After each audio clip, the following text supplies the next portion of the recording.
Welcome to the Chris Hanna Show, where business, as usual, gets a swift kick in the ass. If you're tired of the same old advice and ready to disrupt the status quo, you're in the right place.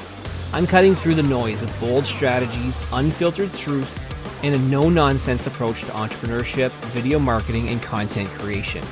Buckle up, because it's time to level up, stand out, and dominate your market.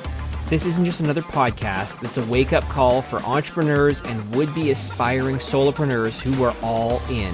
Let's get started. Failures are fucking necessary when it comes to being a business owner, an entrepreneur, a solopreneur, whatever term you want to call it.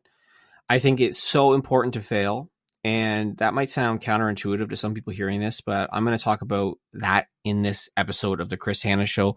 Welcome again to the show. If you are a long-term listener, welcome back. If this is the first time ever hearing my voice in any way whatsoever, I hope I don't come across as annoying, but I want to ultimately share value. I'm on a mission to help more people bet on themselves and to ultimately go all in. I believe in the power of going all in, but as you do that, it can be hard. And I want to share some advice and some things that I've learned over the years of doing it to hopefully help more people. Here's the thing though. No one tells you this. Starting with the wrong business model might be the best thing that ever happens to you. Why? Because, failure isn't just a teacher. It's a catalyst for growth, reinvention, and ultimately success. Many entrepreneurs waste so much fucking time chasing the perfect model, and they're terrified of making mistakes. But the truth is, screwing up early gives you clarity and a competitive edge. You might be stumbling, pivoting, and, flat out just failing right now. Congratulations. You're an entrepreneur and you're doing it right. Like, picking the wrong business model happens to a lot of people. Like, no one honestly usually gets it right the first time around. Even the most successful entrepreneurs started with ideas, products, or services that flopped. Here's why. This is a statement that I love. You don't know what you don't know. Like, really, until you're in the trenches, you can't anticipate every challenge. Markets also evolve. Like, what worked yesterday might not work today, and trends shift way faster than you can ever think. And also, sometimes customers' needs are not always clear. So you have to try and understand what your audience truly wants. So starting with the wrong model isn't a failure. It's really just like a Kickstarter. It's an initiation. Like, there's value in failing early. Like, failing, yes, is uncomfortable. It fucking sucks. But it's also invaluable. And here's what failing, I think, teaches you. It teaches you resilience. And, you learn to bounce back and adapt. I've had more than my share of failure at different parts of my career and business. And I was able to bounce back and be better off for it. There's also the problem-solving skills, right? Like, failing forces you to think critically and creatively and, come up with new ways to try and win. And then, of course, there's the customer insights, right? Like, each setback reveals for you what works, what doesn't, what can you apply with your customers. Like, every wrong turn you take in business, I guess in life too, teaches you what not to do. And those lessons are so valuable. Like, a lot of people, and I remember I recently actually talked to somebody who's like, Chris, I want to do coaching with you at some point because, I want to start a business. And I said, well, you've been telling me you want to start a business for 2 years and you've been thinking about it. And he's like, well, I want to make sure everything's perfect. Well, fuck, perfectionism is the enemy of progress. Perfectionism, kills more dreams than failure ever will. And if you're waiting for the perfect situation, the perfect business model, you're procrastinating. Like, perfectionism is a fucking trap. It delays action. You're never going to feel ready, and waiting for perfection means you're going to miss opportunities. It limits also experimentation. Like, growth comes from testing and tweaking, iterating, not just sitting waiting for the perfect time. And it also creates unrealistic expectations. No business, and I'm saying this again, no business is flawless, and chasing perfection only sets you up for disappointment. So instead of aiming for perfection, aim for progress. Like, learning how to pivot like a pro, I think, matters more as a skill as an entrepreneur than most people probably give it credit for. Like, the best entrepreneurs aren't afraid to pivot. They know when to cut their losses, to change direction, to try something new. Pivoting isn't a failure, it's actually strategy. You got to pivot effectively. You got to analyze what's working and identify the root cause of your challenges, to listen to your customers. Like, their feedback's going to help you give you the roadmap to improvement. And then you got to keep your vision, right? Like, but maybe you got to change the approach. Like, stay true to your why, but be flexible with the how. Like, pivoting isn't about giving up. It's actually about leveling up. So you're hearing this and you're like, okay, Chris, that's great, but like, can you give me some examples? Sure. I'll give you some real life examples of failing forward. There's some really iconic businesses that started with the wrong business model that I guarantee you probably 90% of the people who are listening to this have used these services. How about this one? YouTube. Did you know that it started as a video dating platform? And now it pivoted to become the world's largest video sharing site? Pretty incredible.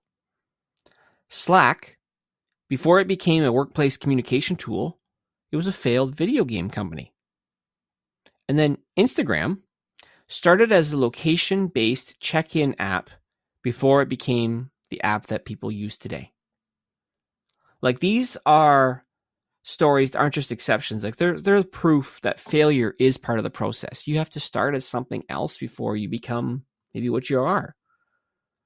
Like, maybe the signs are there that it's time to pivot your business model, right? Like, maybe your business model just feels like it's not working. Like, I'm going to give you a couple signs that maybe saying you got to tweak and adjust. Like, maybe you got low customer engagement. Like, maybe people aren't buying or returning stuff. Maybe something's off.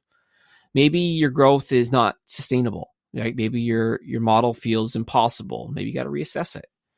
Or maybe there's a disconnect in the market. Maybe your offer doesn't align with demand, and that's a red flag. Like, you got to recognize the signs and pivot before it's too late.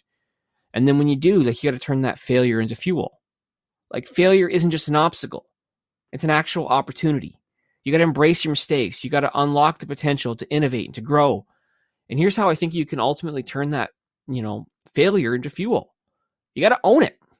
Like, fucking really, truly own it. Acknowledge what went wrong without making excuses. And you got to learn from it. Identify that there's some lessons in the setbacks that you've got. And this is where most people go wrong in this next part, is you got to apply it. Use what you've learned to make smarter decisions moving forward. Thing is, you can have a wrong business model, and that ultimately is still good news for you because it's going to set you up for success. The wrong business model often leads you to the right one. Every failure sharpens your instincts, strengthens your resolve, and brings you closer to success. When I first created all-in content, when I first launched it, I knew I was going to have video batch creation as part of it, but like, I was pitching it more as, I could probably do long-form content and then break that into short-form content. Well, people didn't really understand that concept, so I had to shift my business model to be more of, the batch creation side and how I'm going to produce enough videos to ultimately, get you more consistent and get you seen, and then ultimately add on the ability to schedule the content for you. It wasn't about the long form stuff. Like, my first page, like, if I would go back in time, like when I first launched the website, on the main page, I actually highlighted like podcast production as the main thing I was going to be trying to offer and do. And I was like, I spent so many countless nights and hours trying to build this model around podcast production. And I'm like, wait a second. That's not what I do best. I do other stuff that's better. So I needed to shift the model and change it drastically. Like, if you're stuck, struggling, or second guessing yourself, remember, it's also part of the process. Like, every successful entrepreneur has been there. They've been where you are. So stop beating yourself up about maybe things when it doesn't work. Take the lessons, make the changes, keep going. Having a wrong business model is just a stepping stone to something that's more extraordinary. If you are looking for help and you would like to talk through your business model and how you can tweak and change and maybe get feedback, I would love to connect with you. I love working with people who are entrepreneurs who are looking to grow, to scale, to take their business to the next level. And you can just book a free consultation with me. You can visit allincontent.ca today. There's a link available there to book time with me, and we can chat and help you go all in, and more importantly, win. All right, that's a wrap for today's dose of reality on the Chris Hanna Show. If you're fired up and ready to kick some serious ass, then I've done my job. But remember, knowledge without action is just wasted breath.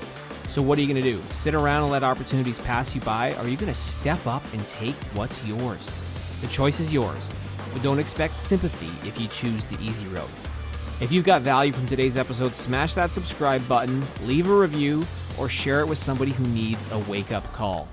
Don't keep this gold to yourself unless you're afraid of a little competition. Stay bold, stay hungry, and remember, always go all in. Until next time, this is Chris Hanna signing off. Now go out there and take what's yours.